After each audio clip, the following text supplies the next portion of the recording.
আমি আমার 9,80,000 গোল্ড খরচ করে ফেলছি, তারপরে বান্ডেল দেয় নাই ভাই। This is too much. তো আমি যতদূর জানতাম আমার আইডিতে 17 লক্ষ গোল্ড ছিল, কিন্তু এতদিন পরে গেমে ঢোকার পরে আমার আইডিতে দেখি মাত্র 11 লক্ষ প্লাস গোল্ড আছে। বাকি গোল্ড কোন জায়গায় গেছে, কৃষি খাইছে, বাউনে খাইছে না কৃষি, আমি ভাই নিজেও ক্ষতি আসতেছি না। তো এখন কথা হচ্ছে কি, মিস্টার ট্রিপল আর ভাই আর কাব্য ভাই দুইজন ওই বান্ডেলটা কেন পায় নাই? কেন? তার কারণ হচ্ছে কি, তারা দুইজন নুব।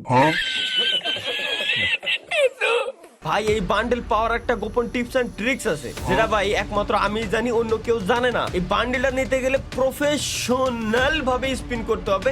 এর কারণে গেরিলা প্রফেশনাল লোকের জন্য এই বান্ডেলটা দিছে। এই হচ্ছে একটা বান্ডেল, বাট আমার কথা হলো এই বান্ডেলটা দেখে আমার চিনা চিনা লাগে। কোনো না কোনো জায়গা হয়তো আমি দেখছি এই বান্ডেলটা দেখে আমার চিনা চিনা লাগে, কোনো না কোনো জায়গা হয়তো দেখছি, কোনো জায়গা ফাউ মারতেছে কিনা অবশ্য আমার তেমন একটা খেয়ালও নাই। তো এই বান্ডেলটাকে যদি আমরা নিতে চাই যে সামান্য একটা স্পিনে, তাইলে আমাদের সর্বপ্রথম কি করতে হবে? সর্বপ্রথম যাইতে হবে হচ্ছে আমাদের ভল্টের ভিতরে গিয়ে, মনে করেন যে সর্বপ্রথম প্রিসেট যেটা আছে, প্রিসেট 5 নাম্বার প্রিসেট যেটাই থাকুক ওটা সিলেক্ট করতে হবে। যেহেতু রমজান মাসের ইভেন্ট, অবশ্যই আপনার এই জায়গায় মোহাম্মদ হইতে পারে 1000, হইতে পারে 10,000। তো সর্বপ্রথম এই বান্ডেলটারে ভুলেও সিলেক্ট করা যাবে না, কিন্তু এই জায়গা থেকে সিলেক্ট করতে হবে একেবারে লাস্টের যেটা আছে বান্টি টোকেন, এটা সিলেক্ট করে দিলাম 10,000 প্লাস 1 এর একটা স্পিন।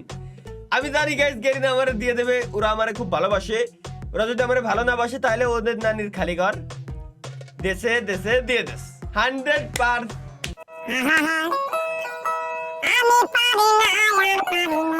যেটা হবে লাস্টে এডিট করে ওটা লাগাই দেবো আমি। গাইস সমস্যা নাই, আমি কিন্তু প্রথমে একবার বলে নিছিলাম যে সামান্য কয়েকটা স্পিনের ভিতরে পাবেন। তো প্রথম স্পিনে যদি না